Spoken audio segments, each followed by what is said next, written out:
हनुमान ने आकाश में एक विचित्र विमान को अपनी तीव्र दृष्टि से देखा। उसकी भुजाएं रोमांचित हो उठीं, क्योंकि यह कोई साधारण यान नहीं था। वह पुष्पक था, वह दिव्य विमान जिसे विश्वकर्मा ने रचा था और रावण ने कुबेर से छीन लिया था। मानो स्वर्ण की आभा स्वयं सूर्य से होड़ कर रही हो। उस विमान का आकार देखने में अद्भुत था। चारों ओर से सजे हुए नक्काशीदार खंभे, दुम्बीच भीमे, जिन पर बहुमूल्य रत्न जड़े हुए थे। उसकी छतों पर सुगंधित पुष्प मंडरा रहे थे। मनोहर बेल बूटों के बीच रंग बिरंगे जड़ाऊ पर्दे लहराते थे।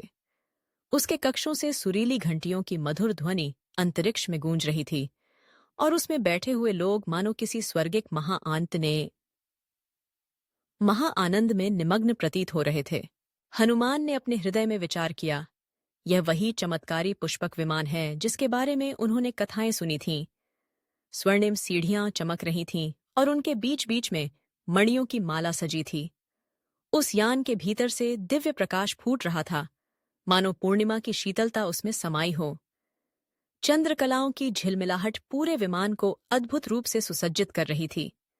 हर ओर से मंद मंद सुगंध बिखर रही थी और दूर से ही उसके संगीत का स्वर सुनाई दे रहा था।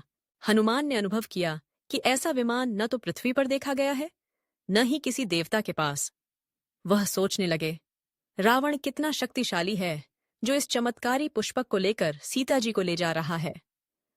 हनुमान की आंखों में चिंता उतर आई, परंतु अगले ही क्षण उनका संकल्प दृढ़ हो गया।